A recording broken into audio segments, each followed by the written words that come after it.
Hello everyone, today I'm going to be showing you how to make a pound cake. For your ingredients, you're going to want some all-purpose flour, granulated sugar, salt, baking powder, unsalted butter, vanilla extract, 6 eggs, milk, and if you want to marble it like I'm going to, you're going to need some cocoa powder. In a large mixing bowl, we're going to sift together 3 cups of all-purpose flour,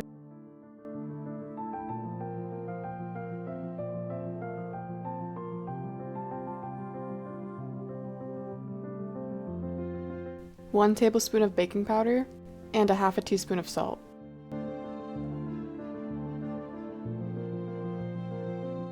In a separate bowl, we're going to take 2.5 cups of the sugar, as well as 1.5 cups of softened butter. For the butter I was using, it was 3 sticks. And then we're just going to cream this together until light and fluffy. Because this recipe uses so much butter, it's just bound to happen that butter is going to stick into the beaters. If that happens, you just need a rubber spatula and it'll quickly get that out for you. And then I'm also going to take that rubber spatula and just scrape down the side of the bowl every now and again to make sure everything's incorporated. And then here we're going to add in each egg individually, mix together, wipe down the sides if you need to, and then repeat the steps.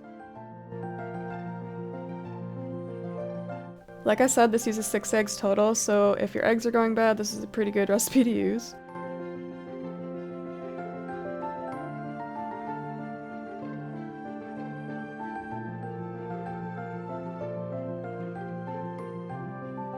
After all of the eggs have been added, we're going to add 1.5 teaspoons of vanilla extract and blend that in.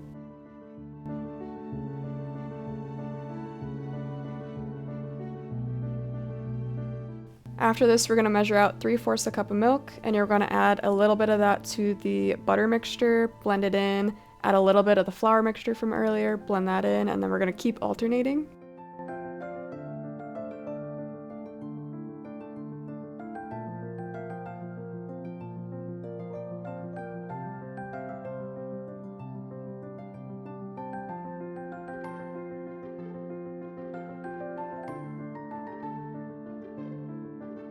And then this is optional, but I wanted to marble it, so I'm going to take a little bit of the batter and put it into a separate bowl.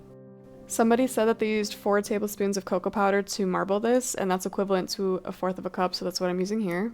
You could probably get away with using a little bit less of the cocoa powder, but it turned out just fine. It did just have some extra thickness to it.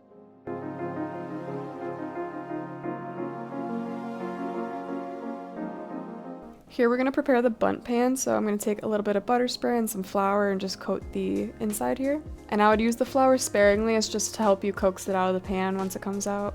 If you're not going to marble it, you can just place all your batter in at once here. However, if you do want to marble it, we're just going to take a little bit of the regular batter, put it in, and then a little bit of the chocolate batter. I'm taking a fork and just kind of swirling it together to make that marbled effect.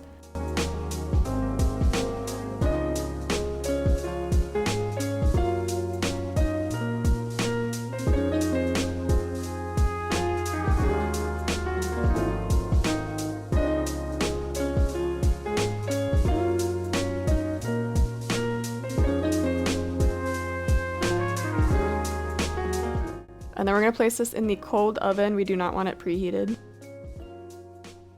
Once it's already in the oven, that's when we're going to set it to 350 degrees Fahrenheit. And then we're going to leave this for an hour to an hour and a half to bake. I set my timer for 75 minutes because it's right in the middle of that.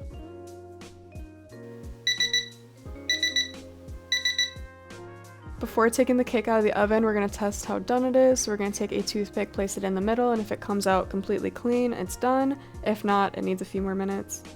I inserted it twice, and both times my toothpick came out clean, so I ended up taking it out, and it looked like this. Once it's out of the oven, before anything, we just want to put this on a cooling rack and leave it for about 5 minutes.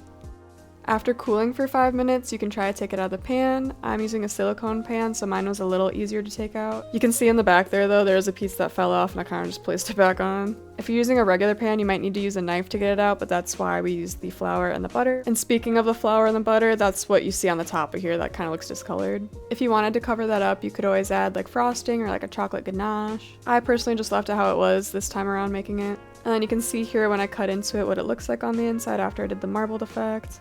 It almost looks like a coffee cake, to be honest. But yeah, that's all there is to it. If you make this recipe, let me know in the comments how you liked it or if you topped it with anything. If you enjoyed the video, don't forget to hit the thumbs up button. If you want to see me make more recipes in the future and all my other fun videos, don't forget to hit subscribe as well as the bell button, and that will tell you when my videos come out. With that being said, thank you for watching and I hope you have a great day. Bye!